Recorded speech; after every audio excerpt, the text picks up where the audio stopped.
Students, एक question रहता है कि लेंसेज के क्वेश्चंस को सॉल्व करने में सर क्या ट्रिक्स रहती हैं। तो सारे के सारे न्यूमेरिकल लेंसेज के जो बताने जा रहा हूँ इसी से लगेंगे। देखो, सबसे पहली चीज़ तो है ना लेंस फार्मूला। मिरर फार्मूला आपको याद होगा, 1/f = 1/v प्लस होता है, यहाँ पे आएगा माइनस। सबसे इम्पॉर्टेंट बात तो ये याद रखना कि माइनस साइन होता है।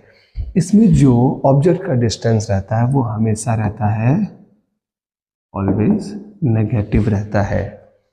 जो कॉन्वेक्स लेंस होते हैं ना, उनकी फोकल लेंथ हमेशा पॉजिटिव रहती है। जो फोकल लेंथ कॉन्केव लेंस की रहती है वो हमेशा नेगेटिव रहती है।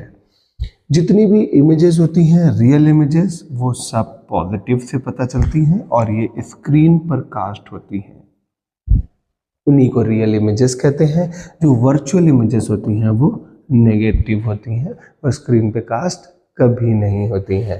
तो लेंसेज की इतनी बातें आई थिंक क्लियर हो गई होंगी।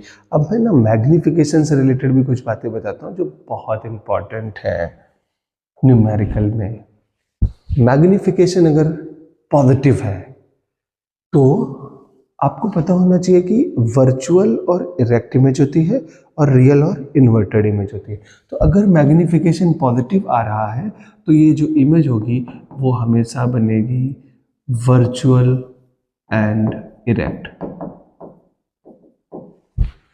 अगर मैग्निफिकेशन नेगेटिव में आ रहा है तो इमेज बनेगी रियल एंड इन्वर्टेड। बहुत इंपॉर्टेंट है, ध्यान रखना। अगर साइज ऑफ द इमेज की बात करूं तो अगर मैग्निफिकेशन की वैल्यू 1 से ज्यादा आ रही है तो इमेज बनेगी एनलार्ज्ड, और मैग्निफिकेशन की वैल्यू इक्वल टू 1 आ रही होगी तो कैसी होगी बताइए? Same sized. ये सेम साइज होगी। और अगर मैग्निफिकेशन की वैल्यू 1 से लेस आ रही है तो जो इमेज बनेगी स्मॉलर। होप सारी ट्रिक्स काम आएंगी। न्यूमेरिकल सॉल्व करके देखना, फ्रेंड्स को जरूर शेयर करना। अगली